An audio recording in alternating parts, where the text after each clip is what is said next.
2, 1. Anywhere I'm at, turn the city up. I could flip a dollar to $1 million. I don't like to brag, but I'm really on 3, 2, 1. Guys, right behind me is a 200 series Sahara V8, top of the range, best you can get. This one, the Sahara and the VX, are the two top models in the 200 series. They're fantastic cars. A lot of people are buying them and snatching them up now that the 300 series is out. However, in this day and age, there is one big problem with them, and it is the tech. They don't have CarPlay. They've got a very basic screen. Let's have a quick look. So in a 200 series, basically this is what you're working with. I think it looks pretty nice, the actual layout, but the problem is in here.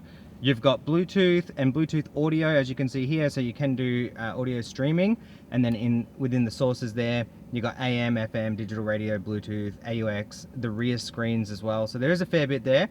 However, everybody uses Apple CarPlay and Android Auto. They are the biggest features in today's tech. So as you might have seen in the intro, we are going to change that screen out and put a big 300 series style screen in it. It's the first one that we've done. It comes from the same suppliers that we use for our patrol kits. We've been using the patrol kits for a very long time, so we're very happy with the quality and build of the unit.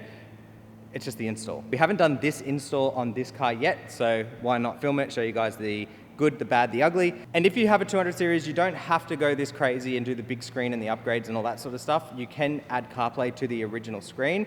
That is also something that we do. We've got a video on that as well, which will be in the description. But as for this video, we're doing the big screen. We're changing this thing out. We're gonna make it look absolutely next level. So to crack on with this, everybody's favorite part, pull the car apart. So whether you're doing the massive install like we're doing, or whether you're doing a CarPlay interface or something like that, removal is going to be pretty much the same. And we're going to start down here on the sides. So right here on the sides, there are a couple of leather panels, and they're just going to unclip. So you can use your hand on them. When they start getting tight like that, you're going to use plastic. And that's going to be a common theme for the whole install. We're going to use plastic to remove all the panels and stuff. Once they're out, you've got one clip, one 10mm.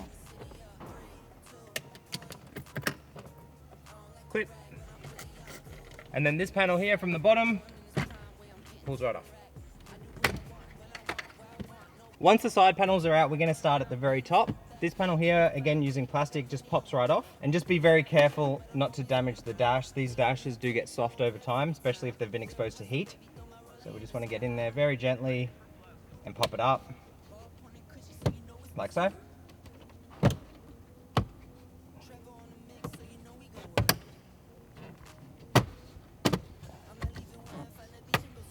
So what we're doing is basically finding exactly where the clips are and putting pressure there, so this thing pops up really nice and easy.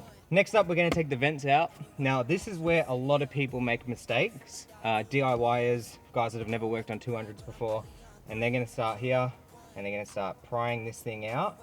And all you're going to do is destroy your dash. Okay, so there is a way to do this. I'll show you now.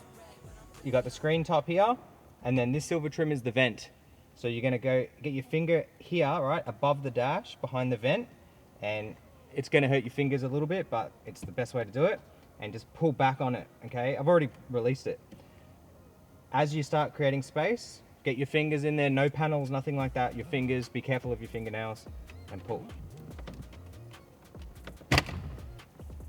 The whole thing comes out and the dash is perfect. If you don't do it that way, most likely you've got a destroyed dash. So next up, the screen's going to come out. There's 4 10mm, 2 at the top, 2 at the bottom. The screen just pulls right out. That's easy. Then you're going to remove this very bottom section here, which is just clips, and then a few more 10mm to get this thing out here. So I'm going to speed ramp this bit, but it's all pretty straightforward.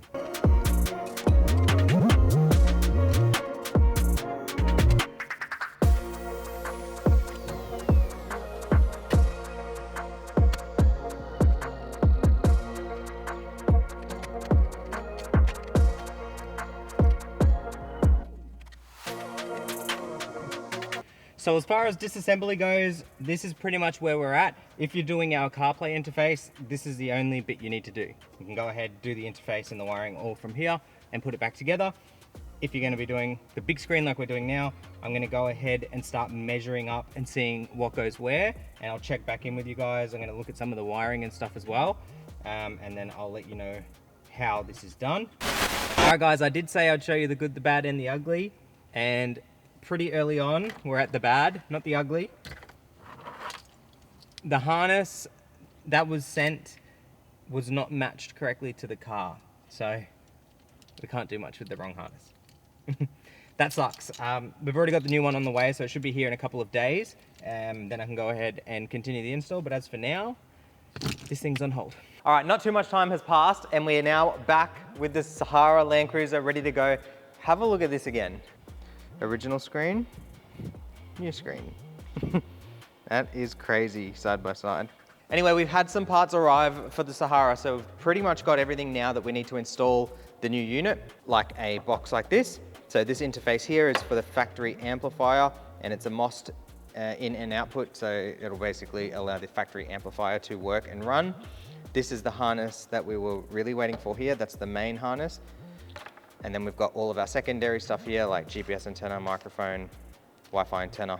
Those little foam things, okay, if you ever see those, what they are for. So you wrap them around the back of the air vent there, and that connects to the original air vents, and that keeps a nice solid tight fit. All right, so basically once you get to this part here, what we need to do is start looking at our main wiring harness. So you're gonna get this here. Now, not every single plug will go to something in the card, and that's gonna be okay. This one here is labeled 2016, right? This is a 2021, so just keep that in mind. And this one here, yeah, it's actually also labeled 12 to 15. So in that case, it doesn't necessarily mean it's wrong, but what it means is you're gonna have to test. Now I know for a fact, the camera doesn't run through this black plug that used to go to the screen, and on this plug here, it has an RCA for a camera. So I can comfortably say we don't need that plug. Okay, and then we can move on, and then just find stuff that plugs in. So we've got the main harness here, that's gonna go there. All right, don't force anything in. If it doesn't go nicely, don't put it in. There's a big one here, I know. That one's for the factory amplifier, and you'll see it matches up perfectly with, not that, it matches up perfectly with this one here. Boom, straight in. And then other things like that, so you'll see here, it says wireless charger. So the unit does have a wireless charger down here, the new radio part. So we're gonna loom all that up really nicely and make it look really clean. You don't have to do it for DIY, but it's something that we do. There's a couple things here for the seat ventilation and heated seats, which are down there. I'm gonna leave them disconnected because it runs off this plug, and it means you need another interface. So for me and anyone else, just leave them disconnected. So the Fabro's on it, and now we know we're not gonna use that. One other thing I wanted to point out quickly, up here, these two clip panels right there, so mainly this and this, have to be cut. They have to be shaved down. I'm gonna use a Dremel and just go through and cut it, and you're gonna have to as well if you're doing this screen setup, so that's something to keep in mind. USB retention. So if you wanna retain the factory USB, you can go ahead and plug that in, and then on one of your USBs, plug it in and run that to your head unit. I'm gonna do that because it's good, why not? So as you can see now, I've completely neatened up that loom. It looks so much better. And if you're gonna do this, just keep in mind, it needs to be flexible and you need to be able to get to the plugs that you need to plug in. So for example, plug that we showed before that goes to the screen, we're just gonna come up the middle and get that plugged in over there. I'm gonna show you these plugs, and then I'm gonna take it all out to shave the dash so I can put covers down and make sure everything's nice and clean, and then I'll plug this stuff back in. But just for your knowledge, that's one plug there that you need to do. That one there, as far as I'm concerned right now, not used, but I'm gonna leave it out just in case. If it's not used, I won't come back to this. If we need it for anything, I'll come back and let you know. Antenna, okay, very important. So that's gonna go here, AM, FM, and that will plug into the main radio. That there we keep, that's gonna go into the interface for the sound. That plug there we don't need, but I'm just gonna leave it on for now just in case. There's another one here, a little one, that's gonna go to, where are you? Actually, I think it goes up here. It does. So that one you're gonna run up again as well. Same thing, plug in. Your camera, 360 camera will go through here. If you don't have 360 camera, it could potentially be a different box. And that's why it's very important that you know the year of the car. Okay, so if you don't know the year of the car, if you think it's 2016 or maybe 2017 and you get it wrong, this plug's going to be entirely different. Also, if it's a 360 camera or reverse camera, it's also different. So this is 360 camera. We're waiting on a module that will make it work with our screen. If it's reverse camera, it could just be one of these RCAs that are teed off one of the harnesses. And you can go ahead and test that as well, but that's something to keep in mind and take note of. As far as that stuff goes, that's a lot of the plugs done. That's it. So pretty straightforward. You will need to run this. This has got your SIM card. So if you want 4G data, run it into the glove box or put it wherever you want. I'm going to go glove box with that. And then the rest you can tape up except for the mic. Secondly, Wi-Fi antenna. That can go up in the dash here, out of the way. Keep that away from other electronics in the car, or like wire harnesses and stuff. GPS antenna, nice and high on the dash. Underneath this panel is fine, usually within this little vent area, so it doesn't block that panel. Microphone mounted on the windscreen, run it down the A-pillar over to here so you can plug it in. And the foam bits that we talked about earlier go around the vents. Make sure you get that done too. We act like we're hard to get, but we know this is imminent, cause we keep falling right into it, right into it. Oh, we were only fun till you show me love. You bring me up into the place I love, the place I love. I can't control myself because I'm very dust. I can't control myself because I'm very dust. I can't control myself because I'm very dust. I can't control myself because I'm very dust. I can't control myself because I'm very dust. I can't control myself because I'm very dust. I can't control myself because I'm very dust. I can't control myself because I'm very dust. I can't control myself because I'm very dust. I can't control myself because I'm very dust. All right, so we've just cut out that centerpiece in the dash there. We've got the unit in. It's not clipped in all the way, but you can see the finish here lines up really, really nicely. And it's massive. The screen is huge, but it is coming up really, really nice. So what I'm gonna do now is finish the wiring here, get that CD changer bit mounted in, and then we can really look at starting to fix this stuff into place. Antennas are all done. Put the GPS and Wi-Fi antenna where we said we'd do it. Microphone is up there, out of the way. I've already put the A-pillar back on, but we've run it down the A-pillar across to here, right over to there. And yeah, that's pretty much it. That's the USB retention. So plugging this into the head unit will retain that USB down there. And that is about it. We'll get this done and I'll show you the next steps. And once you have all your wiring in, this is how it should look. You've got all your main harnesses here that are going to go to the screen right up there. That's the sound input module that we've mounted at the back there, and it's going to leave you with this little cable right here. That cable will go straight into the back of the new unit and then runs through and across into this, which also has 2 plugs right there, as you can see where my fingers are, so 3 in total. That'll plug in, and then you've got all your other stuff here, so CAN bus plug, all the antennas that we run, everything's pretty much at the top, and then at the bottom you'll have the harness, the main harness that we plugged in, a couple of other harnesses that I've just taped up and left them neatly back there, and then 2 plugs, okay, and they're going to plug into the new radio module thing that goes here, and that keeps that all good. So I'll get that in, pop it into place, and then we could start looking at mounting that, and we're just waiting on the 360 camera module, but other than that, it is pretty much done. So this is the new panel. It looks pretty much exactly like the original one, except we have a nice big wireless charger here. So that's an iPhone 14 Pro, fits in easy. Even the Max would fit in there as well, so that's pretty cool. So we just plug in those 2 plugs and that's it, pop it into place. Clicks right into place and nice and tight as well. Nice. Now the big boy comes in and we're just gonna go ahead and plug in all of those plugs. They basically only have one position that they can go in, so don't force anything. If it looks like it might fit, count the pins first, okay? Because you don't want to get anything backwards, especially this far into it. For example, 6 pin, look at the back, 4 pin, 5 and a 6. So that'll go straight into there, boom.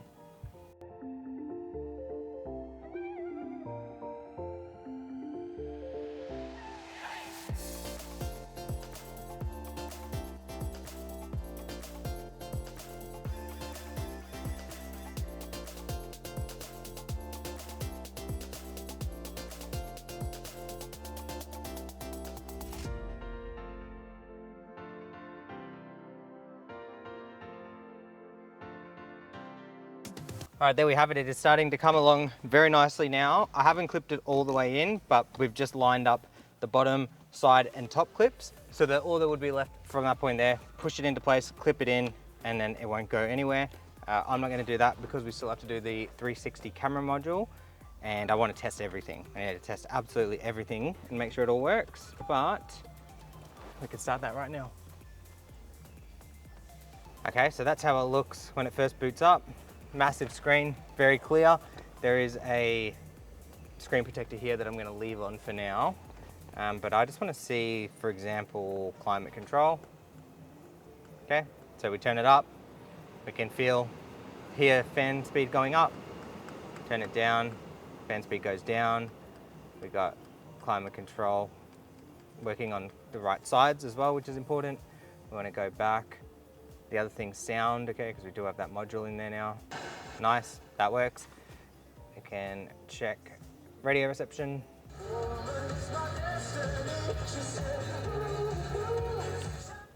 Perfect, radio reception is working. Also testing these buttons down here to make sure they work, so volume is working. Steering wheel controls is another one. Beautiful, they're all working. So this is a really good sign so far. The only thing that's not gonna work are these heated seat functions. So you've got heated and cooled seats in the Sahara, and this is a Sahara, but the buttons are down here. So you're gonna have to use the original buttons, and these ones won't work. Customer asked if we can have these taken out, and I did ask the supplier if we could take them out, and we cannot take them out, they have to stay in there. But basically I'm just gonna go through, test all this stuff as it is now. As long as your steering wheel controls work, the car goes into reverse when you go into reverse. What else? Aircon and all that sort of stuff is working. You're on the right track. It's picking up the correct mileage, picking up the correct kilometers on the tank and time and all that sort of stuff is right, which means your CAN bus is correct. So you don't have to worry about plugs. That means plugs are all good. Anything that's not working from here will be software related. So for example, if you do climate control and it's not working as it should, it could just be a setting in the unit and we can run you through that sort of stuff. But yeah, basically go through, test everything, see how it looks and works, and then put it back together. And just before we go, we do have to see what Carplay looks like. All right, so for everyone's favorite feature, you're gonna find the car kit blink, 1, 2, 3, 4 pair. Success, you'll see your phone name pop up right there. Beautiful. Then we can go home to Carplay right here.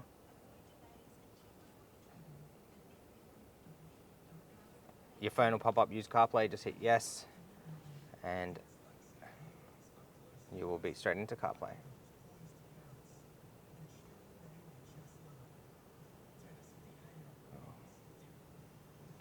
And look at that, right into Carplay. That looks insane. Right, look at that. And then have a look at the maps. Wow. That is amazing. And for anybody wondering, anybody with a Sahara, yes, we can get the rear screens working. They're not 100% clear right now, but we can go ahead and change that with the resolution settings in that screen to get these ones perfect. But the answer for anybody that's wondering, in the Sahara, do the rear screens work? Yes, they do. Boom, there it is, all said and done. This thing is absolutely insane. Have a look at how crazy this looks. Compared to the factory interior, it's totally new. The panels line up absolutely perfectly. Everything sits really, really nicely. Everything works, it's compatible with everything. Aircon is working. So climate control, you can go ahead and turn up. You've got the dual zone climate, dual zone airflow, that all works. Factory cameras work. You can turn AC off with the power button right there. Hazards work, rear screens work, everything works. Down here, you'll see there's a little charger sign. So if you pop your phone in there, you've got a wireless charger as well.